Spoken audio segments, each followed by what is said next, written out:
Welcome to Dying to Race, a podcast about those who are willing to pay the ultimate price for that top place on the podium. This is not made to glorify death in racing. It's to understand the people behind the story and whether the world of motorsport learnt from what happened. My name's Lee and I enjoy all kinds of motorsport. I have a true passion for cars and I'm also a racing driver myself. I will be covering all forms of motorsport, from rallying to motorcycle racing to F1 and everything in between.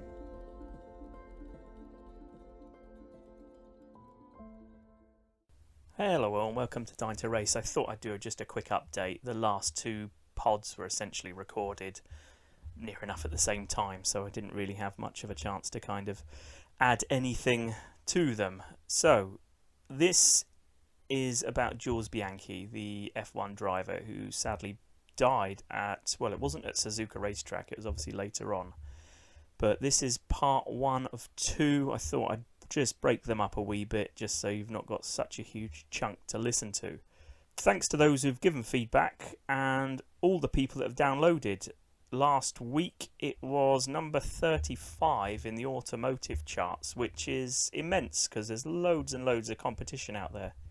So yeah, I mean, super chuffed. So we'll see where it all goes. So yeah, I'm kind of super excited about where things are going. So yeah, Jules Bianchi, this one. The next pod in a couple of weeks will be about Dave Jeffries, the motorcycle racer who died at the Isle of Man TT, like so many. Obviously, one of the deaths that kind of affected me most, I think, at the time, because he was like a Superman to me. He was just a down-to-earth guy, and for it to happen, it just shows that it can happen to anyone at any time. Then after that, I thought we'd do something a bit different and look at a track where many people have unfortunately died, and that is, the first one's going to be the Nürburgring Nordschleife. So we'll then go into loads of other tracks, but just as a kind of an offshoot and something a bit different. And then I am looking at putting together a few episodes of Ayrton Senna, which I suppose ultimately I should have done as the first podcast, but I think it was a bit of a kind of a high thing to aim for. And although it's not the be-all and end-all of death in motorsport, there's lots of other people that have. Most people kind of think of that as the kind of the crash of somebody that could have gone on to be even greater than he already was. So yeah, this episode was recommended to me on Instagram at Dying to Race Podcast, so I'm going to run with it. It was something I did think about, doing a podcast, and Jules Bianchi obviously being the last person to die in an F1 car on a track. And obviously a couple of months back at the same track, same kind of conditions, with the tractor on the track, so on and so forth, it kind of sticks in your mind. And obviously Jules Bianchi's dad also had something to say about it on Twitter, which we'll obviously come to during the podcast. So yeah, I mean, choosing Jules, obvious choice, but at the same time it's quite a bit of information to get your head around, so there's quite a bit going on, and it wasn't as straightforward as people think, and there was a lot at stake as well. I mean, being the F1 and the FIA and everything else that kind of came from it, the FIA acting as the FIA does and kind of almost passing the buck to a point is quite interesting, and it's strange how things sometimes don't change. So yeah, hopefully you'll enjoy. Let us know what you think. I have set up accounts on Facebook, and that's at Dying to Race Podcast. On Instagram, the same again, at Dying to Race Podcast. Also on TikTok at the moment, same again, at Dying to Race Podcast. So you can get hold of us through any of them there. Okay, well, I hope you enjoy the episodes. This is part one of two. The second part will be out tomorrow. Okay, thanks guys. Fast or slow? Fast. Mountain or beach? Beach. Wet or dry? Dry. Manual or automatic? Manual. Blondes or brunettes? Blondes. Big night out or quiet night in? Big night. Big night live. You can say Jules, it's fine. Call of Duty or FIFA? FIFA. Bit of a footballer? Yeah. Prost or Alesi? Allez-y. Salade niçoise or steak frites? Salade niçoise. Paul Ricard or Le Mans? Paul Ricard because I live close to this. GT or F1? Fun. And pole position on Saturday or podium on Sunday? Pole position. Perfect. You heard it here first. Jules Bianchi wants pole position. We visit the world of F1 for the first time, and it's an extremely horrific crash that should never have happened. Jules Lucien Andre Bianchi was born on the 3rd of August 1989 in Nice, France, to Philippe and mother Christine. He also had a brother and sister, Tom and Melanie. Jules came from a decent racing stock. His grandfather was Mauro Bianchi, who raced in F1 in 1961 and various other GT races throughout the 60s. He also happened to be grandnephew to Lucien Bianchi, where Jules gets his middle name, who himself competed in 19 F1 races between 1959 and 1968. In his 1969 season, Lucien raced at the 24 Hour of Le Mans. A year later at the Circuit de la Sarthe, during testing for the upcoming 24-hour race, his T33 Alfa Romeo span and hit a telegraph pole, sadly killing him. So as we see with a lot of these families, that it just runs in the blood, it's in the DNA, and sometimes, unfortunately, sad things happen throughout. So it's not always just the single driver, as we saw with Tony Roper in the last episode. At 3 years old, Jules took up karting. This was a given as his dad owned a karting track. As you'd expect from a future F1 driver, Jules done extremely well and shot up through the ranks. As the years passed, it was clear to see Jules was going places. Nicolas Tot became his manager, the son of F1 principal and former FIA president Jean Tot. From here, Jules got a seat in Formula Renault 2.0 with the SG Formula team. He hit the ground running, chalking up 5 wins and finishing as champion. During the same season, he also had 3 races in the Formula Renault Euro Cup, claiming a pole position and fastest lap. It was clear that Jules was an extremely talented driver, and there was only one place he was going to end up. Before that, he signed with the ART Grand Prix and competed in the Formula 3 Euro Series for 2008, which is now folded. He won the Masters of Formula 3 held at Zandvoort, where notable drivers such as David Coulthard had won. He went on to finish 3rd overall that season. Sticking with the F3 Euro Series in 2009, he was the main driver for the ART GP this time round. He lined up with rookie teammates Esteban Gutierrez, who's gone on to have a very good career, taking part in various different disciplines from F1 to IndyCar and even Formula E.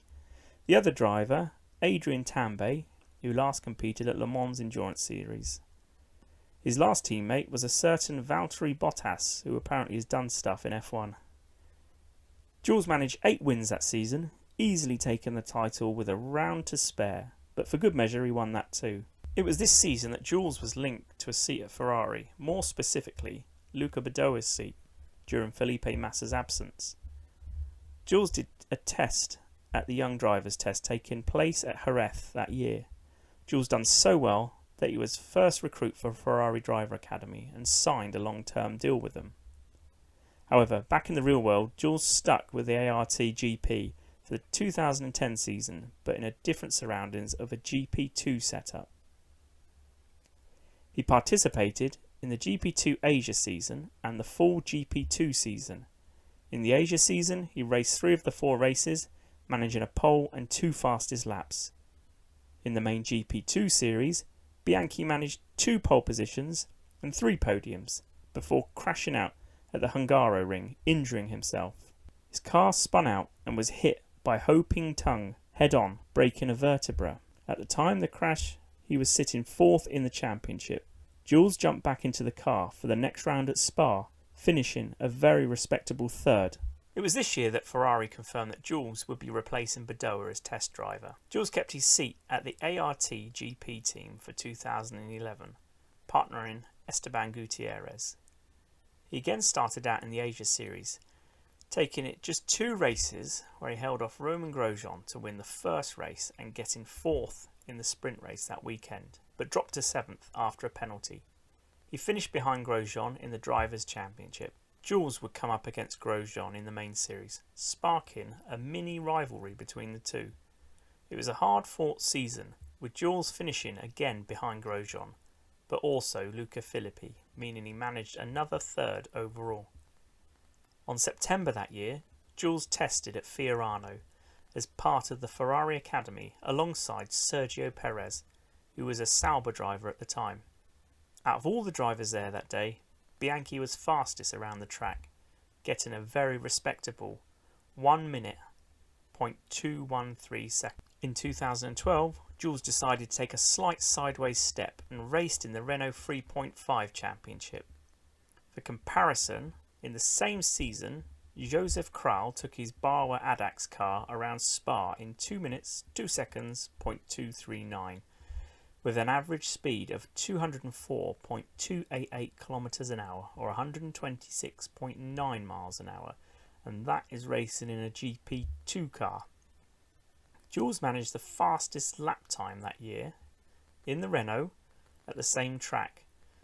As just an aside, Kevin Magnussen won pole for that race, but Jules managed a 2 minute, 0.928 seconds and an average speed of 208 kilometers an hour or 129.6. So the Renault 3.5 and the GP2 cars were quite similar. He signed this season for Tech 1 Racing and partnered Kevin Corgus, the ex-Lotus F1 test driver. But later that season, Daniel Abt, the Formula E racer, stepped in as Jules' teammate. The 2012 season was a good one for Jules. He managed 8 podiums, 5 poles and 3 wins. He consistently scored points in other races and was in a chance of winning the championship going into the last round at Circuit de Catalunya. His rival that season was Robert Frins, the now DTM driver. In the first race of the weekend, Jules managed pole position but couldn't convert it as Anthony Felix da Costa grabbed the victory. More importantly, Frins bagged 3rd and Jules 7th. The second race went very wrong for Jules and he had to retire, handing victory to Frins, who only managed 14th place, but it was enough to win the championship by 5 points. Things were going great. Ferrari had loaned him to the Sahara Force India team, where he completed 9 Friday free practice sessions. It had been one hell of a journey to get to where he was, but it was 2013 when Jules finally got his wish to start in an F1 race and be an F1 driver. Marussia decided to replace the driver Louis Razier due to sponsorship issues. Jules Bianchi was their man. At the Australian GP, Jules qualified 19th and out-qualified his teammate Max Chilton. On race day, Jules got off to a cracking start. He managed to pass Pastor Maldonado and Daniel Ricciardo on the first lap and held on for 15th place on his debut. Malaysia came next for Jules, qualifying 19th in a topsy-turvy race where he managed a very good 13th. The Hungarian Grand Prix came and went without any hiccups, beating his teammate in quali. At the Japanese GP, Jules was given a 10-place grid penalty due to an accumulation of reprimands over the season. Here at Suzuka, he collided with Guido van der Garde, finishing the race for him. Suzuka already seemed to be a track to forget for Jules. The season was a good start to his F1 career, taking into account the car he was in. He managed a high of 13th at Malaysia and ended up 19th overall. In 2014, Marussia kept Jules on, and the car had swapped from the Cosworth engine to a Ferrari engine, and they hoped for more success. Australia was something and nothing, and the start of the season wasn't great. Malaysia he had to retire, then it was 16th at Bahrain, 17th in China, and 18th in Spain. Then against all the odds at Monaco, Jules scored his first points in F1.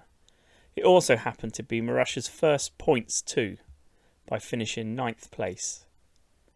In the next race in Canada, it was also one to be forgotten, as he had to retire yet again. Austria saw him finish 15th, British GP at Silverstone 14th, Germany 15th, Hungary 15th, Belgium 18th, Italy 18th and Singapore 16th. So far up until now, Jules had been very consistent, and it was evident he could go on to greater things within F1. He even said before the race at Suzuka he was ready for Ferrari, due to not knowing whether Fernando Alonso was going to leave at the end of the season. Jules turned 25 years old in 2014.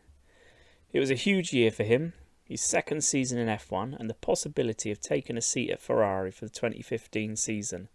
However, this wasn't to be. Suzuka, Japan, 5th of October 2014. The weather was appalling, like so many races at Suzuka before and since. Typhoon Fanfone had hit Japan and was wreaking havoc. It was classed as a super typhoon, which went on to kill 11 people and cost in excess of $100 million in damages due to the 155-mile-an-hour winds. Although the typhoon didn't directly hit Suzuka, the tail end of it did. With 150,000 people in attendance, the race got on its way behind the safety car. It managed 2 laps before the race was stopped. It eventually got going again 20 minutes later. The safety car sped off into the pits and the Japanese Grand Prix was back in business. Nico Rosberg blocked Lewis Hamilton going into the first corner. Rosberg's car oversteered and Hamilton caught up a little bit of time. On the 42nd lap of a 55-lap race, Adrian Sutil's Sauber spun off at the Dunlop curve. Conditions were still wet and visibility poor. The recovery crew used a tractor crane to go out beyond the barrier to pick up Sutil's car and move it to a safe place away from the track. Double yellow flags were being waved for the oncoming drivers coming up to Dunlop curve, meaning danger ahead. All cars passed without any problems until Jules came round the anti-bank curve, seemingly way too fast. Estimates saying he was doing 132 miles an hour. If it had been literally anywhere else on the track, we would have been watching a young man fighting it out in a Ferrari car for years to come. But almost like he was aiming for the tractor crane. He came straight across the gravel, and the tractor crane at this point was reversing back towards an opening, Sutil's car dangling from the front. The Marussia car hit the rear of the crane at a speed of 78 miles an hour, seemingly sliding underneath it before hitting the barrier and stopping immediately. You could see the 6.8-ton tractor crane reel from the impact, and Sutil's car dropped to the ground. Jules hit it with an impact of 254 Gs. According to Andy Meller, Vice President of the FIA's Safety Commission, the severity of such an impact was similar as if you dropped the car from 48 metres to the ground without any crumple zones.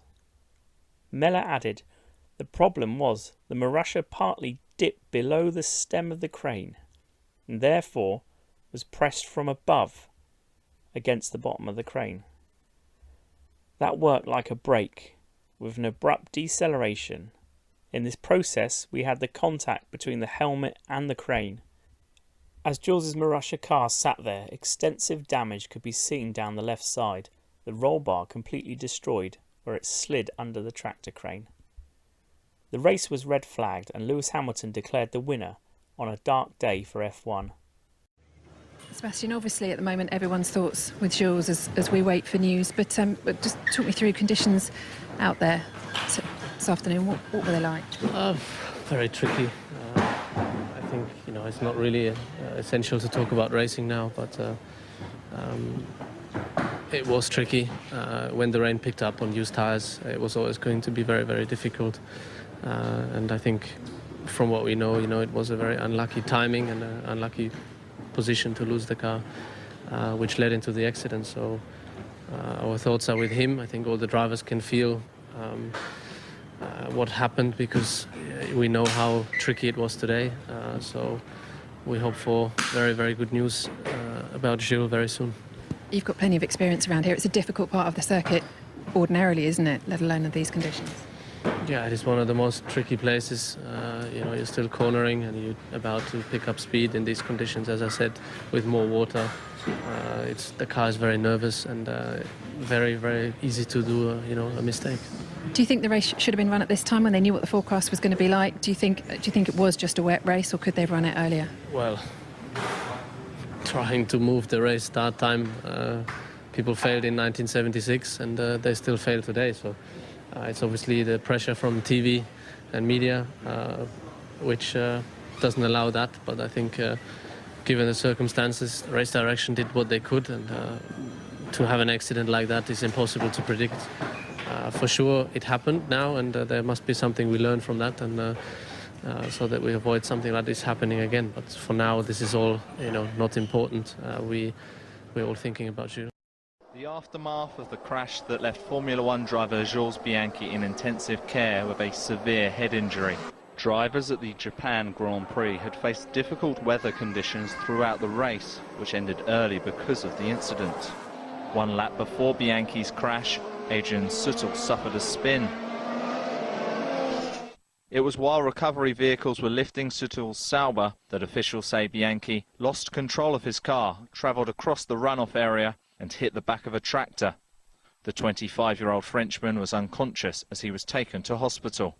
A digger vehicle or a recovery vehicle isn't designed to absorb that sort of energy. It has no give, it has no flex in it. So the energy kind of gets dissipated back into the race car and the driver, which is probably what happened in Jules' case. So, it is an extremely unlucky scenario. Bianchi's in his second year in F1, having come through Ferrari's Young Driver programme.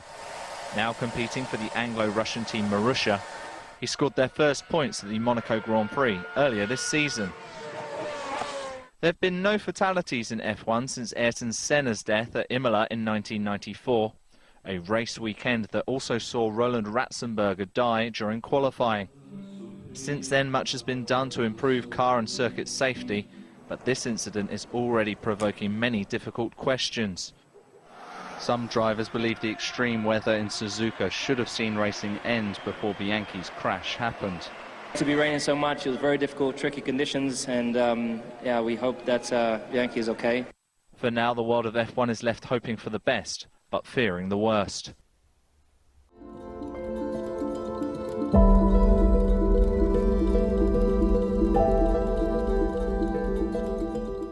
Thank you for listening to Dying to Race. I've been Lee, and if you've enjoyed the show, then please give it a good rating. If not, let me know what I could do better, or if you have any comments or thoughts on today's episode, or any ideas on a future one, then you can email me at pmeracing1984@gmail.com.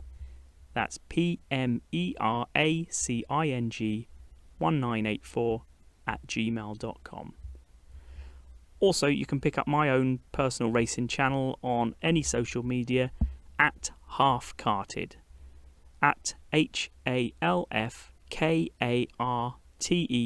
on YouTube, Instagram, Facebook and TikTok. Thank you so much for listening, and I'll catch you next time.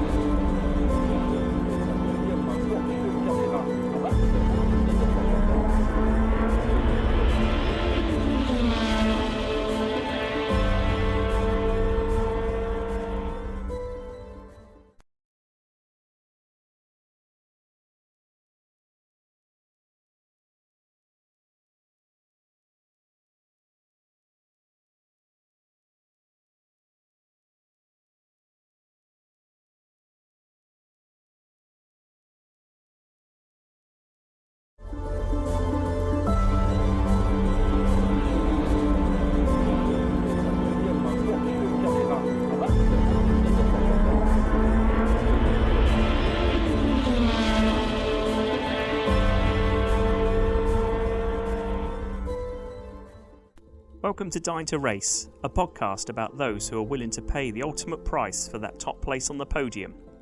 This is not made to glorify death in racing.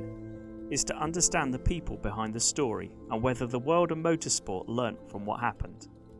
My name's Lee and I enjoy all kinds of motorsport. I have a true passion for cars and I'm also a racing driver myself. I will be covering all forms of motorsport, from rallying to motorcycle racing to F1 and everything in between.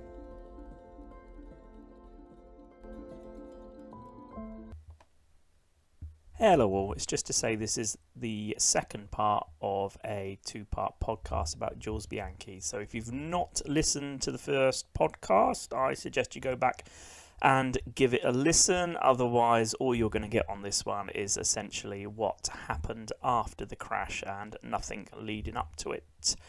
Right, I will let you get on. Thanks for listening and I'll catch you next time. Cheers guys.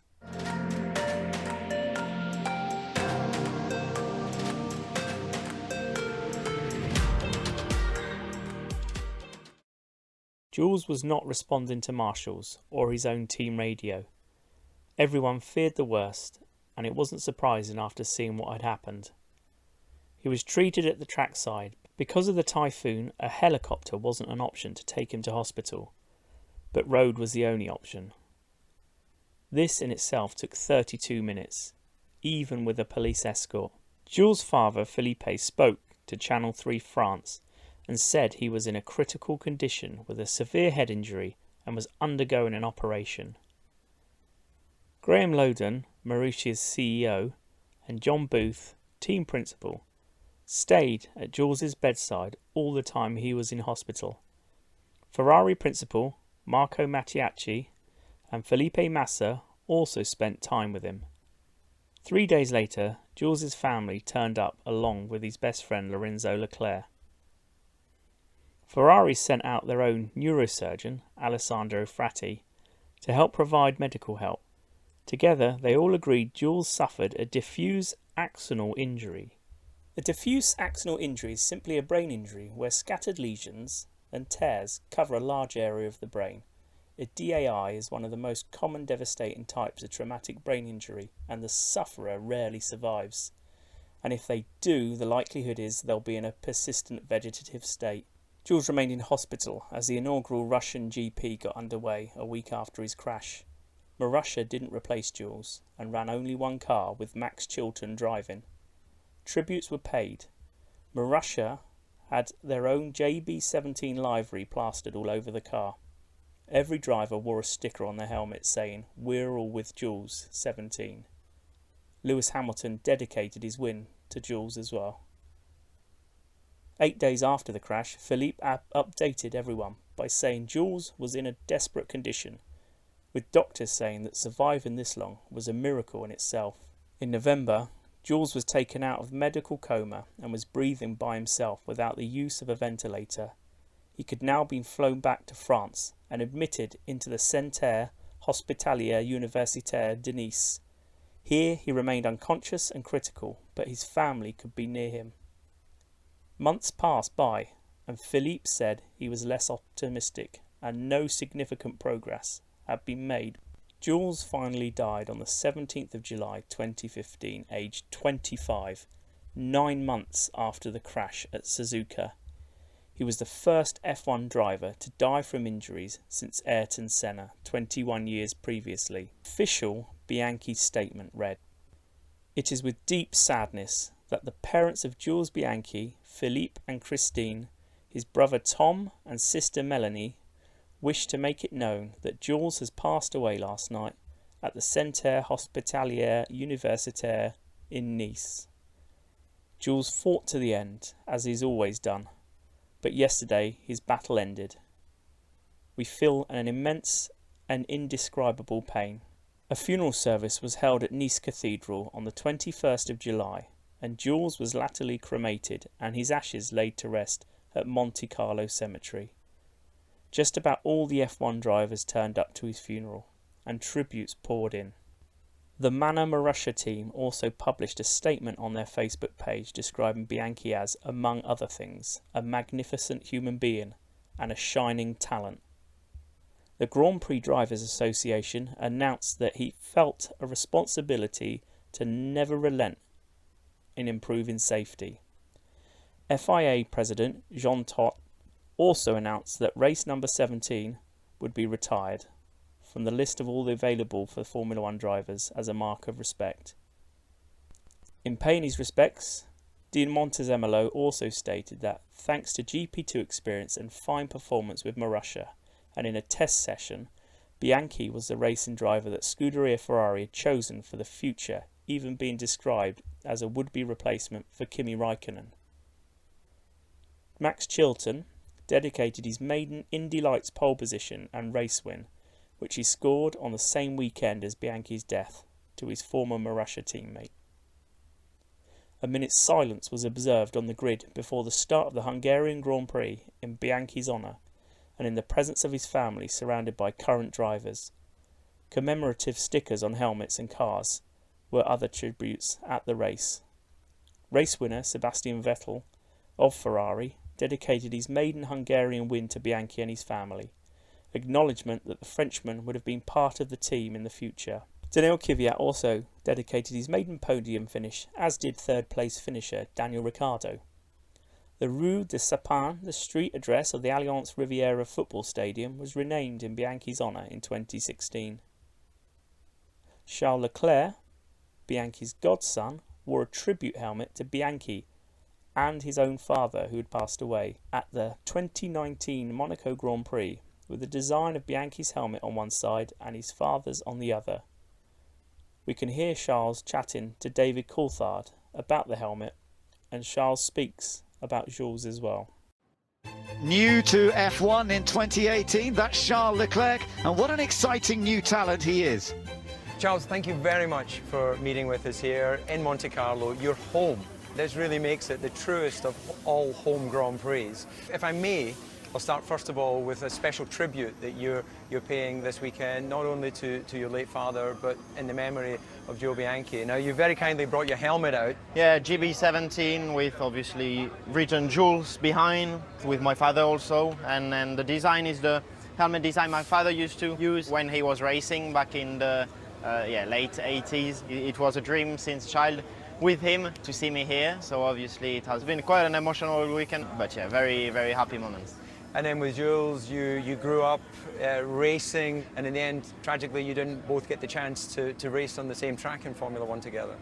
Yeah, I remember. I mean, I started at his track at 3 years old, behind his father, attached with a rope, just for me to see if I could brake, turn. And then every Wednesday and weekends, I will go to the track with Jules, racing in rental cars. That's probably the best memories I have from racing. But yeah, obviously, our dreams of myself, Jules and our two fathers were to race each other here. Destiny made that it has not been possible, but I will obviously try to have the best result to honour them the way they deserve. So what, if anything, could have stopped this tragic accident from happening? We saw what happened with Pierre Gasly at Suzuka in this year's 2022 Japanese GP. The tractor crane on track, in the rain, poor visibility under a yellow flag. Although Pierre was trying to catch up everyone under the yellow flag, it seems as though the FIA passed the responsibility of safety away from themselves by giving him a 20-second penalty. The FIA went on to say, the review panel acknowledged that having recovery cranes on track at Suzuka during the weather conditions is a sensitive matter. There's nothing in that statement that accepts any blame or wrongdoing, or anything stating that it won't happen again. Jules' dad, Philippe, wrote on Twitter, "No respect for the life of the driver. No respect for Jules' memory. Incredible." However, some changes were made at the 2020 Bahrain Grand Prix. Romain Grosjean's car split in two and set on fire. He accredited Jules Bianchi as saving his life due to the changes made after his fatal crash. The FIA's report on Jules Bianchi's crash during the Japanese Grand Prix, which left him with serious brain injuries, claims it occurred because the Marussia driver did not slow sufficiently, as he was instructed to by double yellow flags which were being shown at the time. If drivers adhere to these requirements of double yellow flags, the report noted, then neither competitors nor officials should be put in immediate or physical danger. But although the report backed the decision of race director Charlie Whiting not to deploy the safety car while Sutil's car was being recovered, a summary released following today's Motorsport World Council meeting listed 6 recommendations for improvements to F1 safety in the wake of the accident. They included changes to the use of double-waved yellow flags. The report also revealed a conflict between the Marussia's brake-by-wire system and a fail-safe system on the car which may have hindered Bianchi's efforts to slow down prior to the moment of impact. The report's authors judged it was not realistic to attempt to make such an impact safe by enclosing cockpits or modifying recovery vehicles. It is not feasible to mitigate the injuries Bianchi suffered by either enclosing the driver's cockpit or fitting side skirts to the crane, they noted. Neither approach is practical due to the very large forces involved in the accident between a 700 kilogram car striking a 6,500 kilogram crane at the speed of 126 kilometers an hour, 78 miles an hour. Nonetheless, it did not take the position that the safety car should have been deployed because a crane was being used at the side of the track. The actions taken following Suzuka's accident were consistent with the regulations and their interpretation following 384 incidents in the preceding 8 years, it judged. Without the benefit of hindsight, there is no apparent reason why the safety car should have been deployed either before or after Suzuka's accident. Instead, the recommendations made by the sport's governing body included changes to yellow flag procedures, improvements to track drainage and changes to the scheduling of races to avoid local rainy seasons. Although the report stressed the characteristics of wet weather tyres provided by Pirelli did not influence Bianchi's accident or its outcome in any significant way. The report also went on to say the actions of the marshals at the scene of both crashes and the medical attention Bianchi received was judged to be in line with all relevant procedures. Their expediency is considered to have contributed significantly to the saving of Bianchi's life.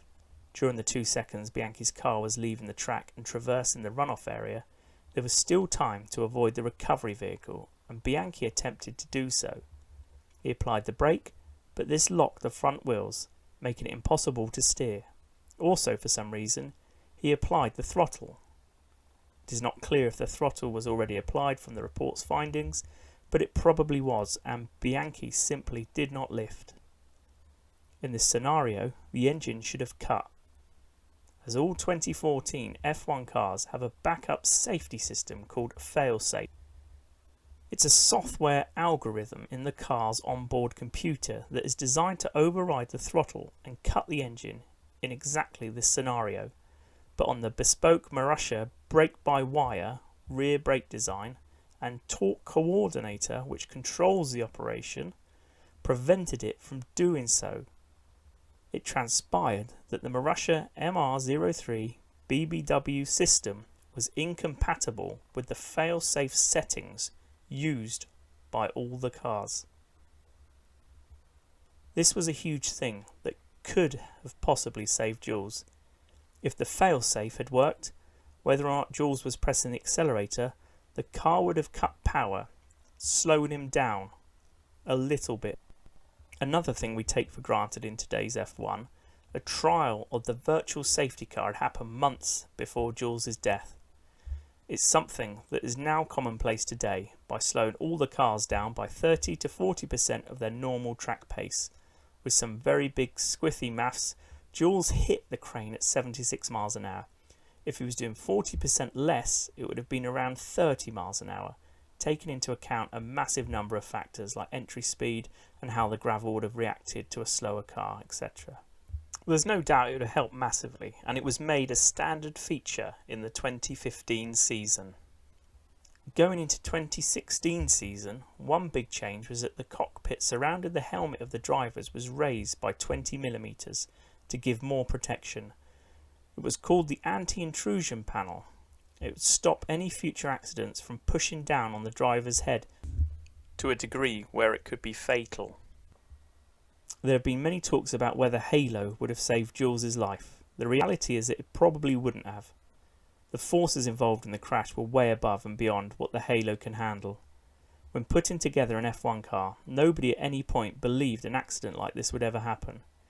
Even if it had been sat in a closed cockpit car, the outcome would have probably been the same. The most likely technology that would have saved Jules would have been the virtual safety car as mentioned before. However, there is a large factor that has been overlooked till now: the possibility of human error. An investigation was subsequently carried out, and it came to the following conclusions. There was flowing water across the track that Adrian Sutil hit, causing him to crash.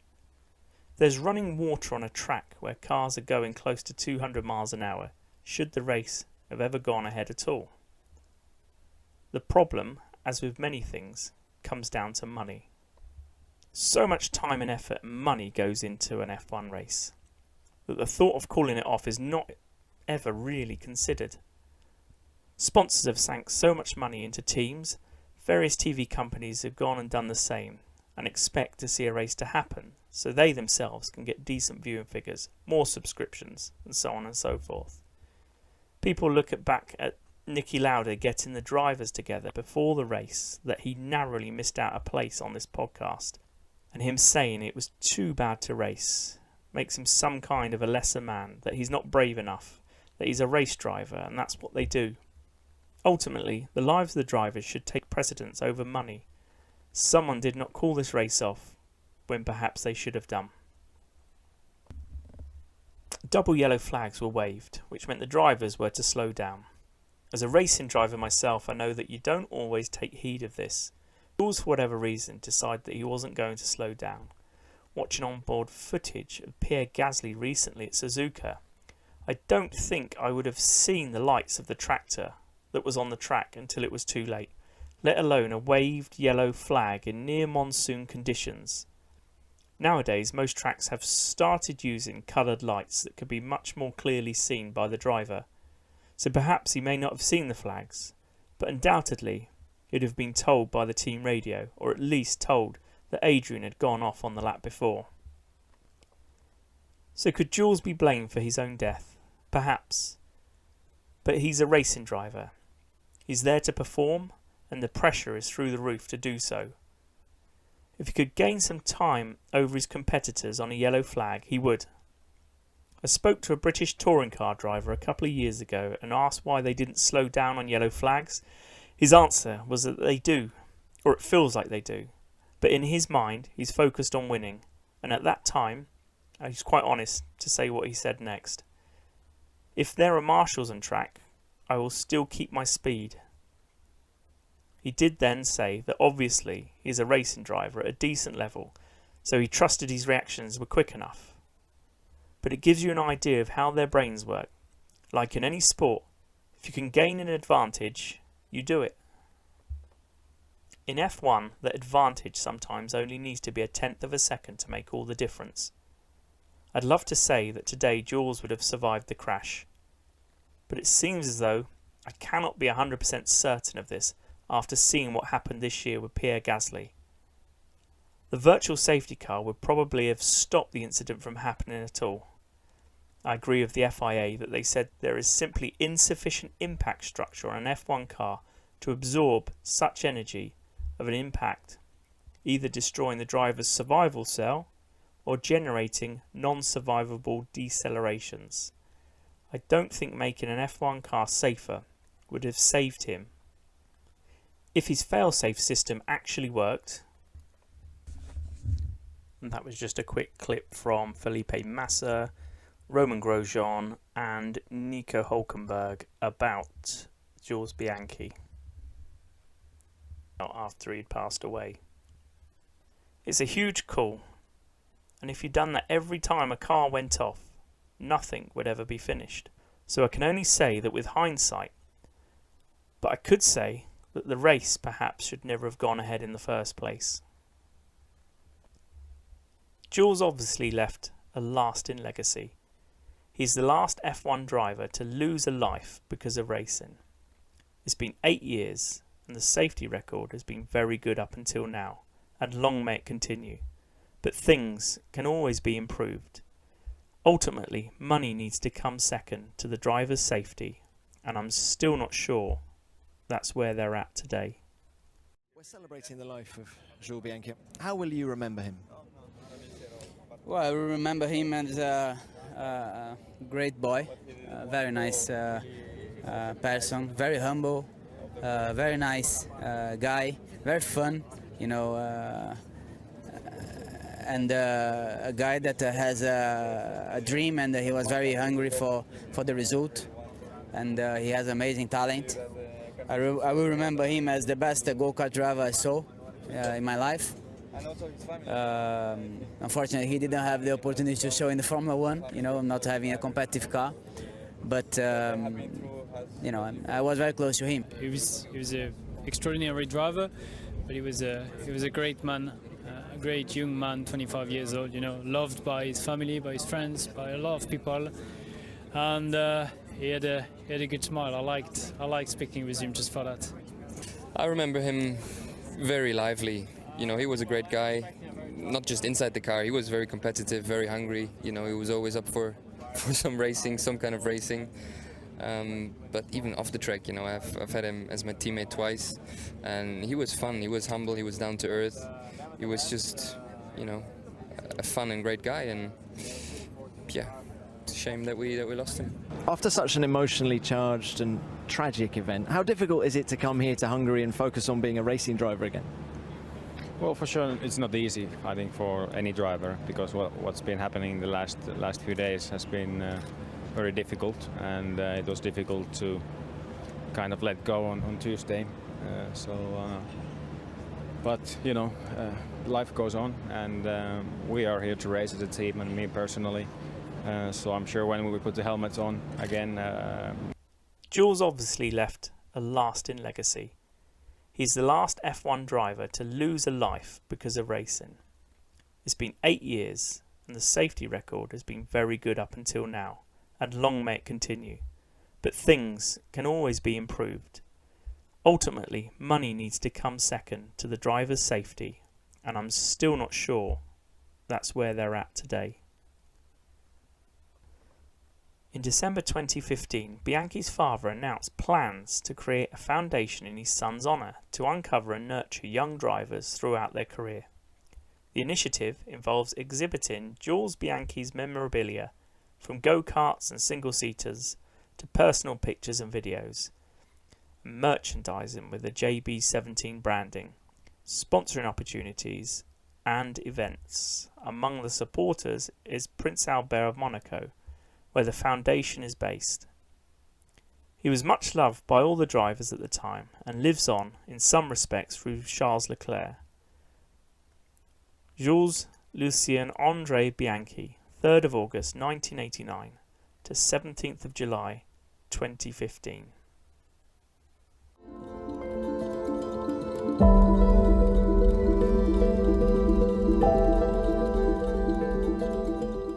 Thank you for listening to Dying to Race. I've been Lee, and if you've enjoyed the show, then please give it a good rating. If not, let me know what I could do better, or if you have any comments or thoughts on today's episode, or any ideas on a future one, then you can email me at pmeracing1984@gmail.com. That's pmeracing1984@gmail.com. Also, you can pick up my own personal racing channel on any social media at Halfkarted, at HALFKARTED on YouTube, Instagram, Facebook and TikTok. Thank you so much for listening, and I'll catch you next time.